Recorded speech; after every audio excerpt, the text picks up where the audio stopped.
Hey everyone, welcome back. We're about to take a deep dive into a pretty wild story that's been making waves in the music world. Yeah, wild is a good word for it. So Deadmau5, the electronic music legend with the crazy mouse helmet, Oh, yeah, absolutely. I know Deadmau5. he just sold his entire music catalog Wow. and his record label, Mau5 Trap, for a massive $55 million. 55 million. Yes, right, 55 million. I mean, it really makes you wonder what this means, not just for Deadmau5 himself, but for the music industry as a whole, and even for us, the fans. Totally. I mean, that's a whole lot of music changing hands. It really is. We're talking about over 4,000 songs, basically his life's work. Yeah. And for anyone who might not be super familiar with Deadmau5, he's a Canadian producer who's been a major force in electronic music for years. He's got those huge hits like Ghosts and Stuff, Yeah, ghosts and stuff. That was a big one. and Strobe, and so many others. But this sale, it goes way beyond just his own tracks. It includes everything from his label, Mau5 Trap, which has launched some seriously big names in electronic music. Oh, yeah. Mau5 Trap is legendary. They were the ones who helped break Skrillex. Exactly. I remember when Skrillex first hit the scene, it was mind-blowing. Hmm. And it was Mau5 Trap that gave him that platform. And they've also played a huge role in supporting Canadian talent like Rez and Sydney Blue. Yeah, they've had a massive impact on the Canadian electronic music scene for sure. It's pretty amazing to see a Canadian label have that kind of global influence. Absolutely. So, okay, back to this sale. Who actually bought all this music? Right, good question. So the buyer is Creative Music Group, an independent music distributor based out in LA. And they're saying they want to breathe new life into Deadmau5's music, remaster and re-release key tracks. Interesting. So what exactly does that mean? Like, are we talking about remixes or just cleaner versions of the originals? Well, from what I understand, it's more about taking those original recordings and using today's technology to polish them up, make them sound even better. They'll also be looking at licensing the music for things like movies, TV shows, video games. So you might just hear your favorite Deadmau5 track pop up in some unexpected places. Yeah. I wonder how the diehard fans will feel about that. Yeah, that's a good point. Will they embrace these updated versions? Or will some people feel like the originals had a certain rawness that shouldn't be messed with? These tracks are super nostalgic for a lot of people. I mean, I remember hearing Ghosts and Stuff for the first time. Like, it takes you back to a specific moment in your life. Right. It's like a soundtrack to your memories. So there's definitely a risk, I guess, that by trying to polish things up, you might lose a bit of that original magic.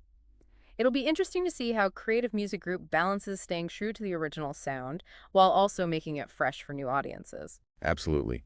And speaking of new audiences, this whole idea of experiencing Deadmau5's music in new ways, it makes me think about his upcoming shows. He's headlining Igloofest in Quebec City and Velt in Toronto this year. I wonder if this sale might influence his set lists or even inspire some new music. Oh, for sure. It's definitely possible. Maybe he'll throw in some of those remastered tracks or even debut some brand new material. I mean, this sale could be a huge creative boost for him, knowing he's secured the financial future of his past work. Yeah, I see what you mean. It's like closing one chapter and being able to fully focus on the next one. Yeah. But what about the bigger picture here? Do you think this sale is part of a larger trend we're seeing in the music industry? It might be. We've seen other big artists like Bob Dylan and Bruce Springsteen selling their catalogs in recent years. It seems like more and more artists are starting to see their music catalogs as valuable assets. Right, assets that they can leverage. Yeah. Especially in a time when, streaming royalties might not be as lucrative as they used to be. Yeah, exactly. So selling your catalog can provide some financial security. It's a way to cash in on your life's work. So it's kind of like trading in your old car for a newer model. But in this case, the car is this incredible collection of music. That's a great analogy. It makes sense financially, but it also raises some big questions about what it means for an artist's legacy. Yeah. If someone else owns your music, does it change how people experience it, how they value it? Right. Does it make the music less personal somehow? Exactly. It's a really interesting thing to think about. It is. It makes you wonder about the future of music ownership, really. Yeah, and how our relationship with music might evolve as these kinds of deals become more common. Definitely something to keep an eye on. Absolutely. So what do you think is next for Deadmau5? I mean, he's achieved so much already. Where does he go from here? That's a great question.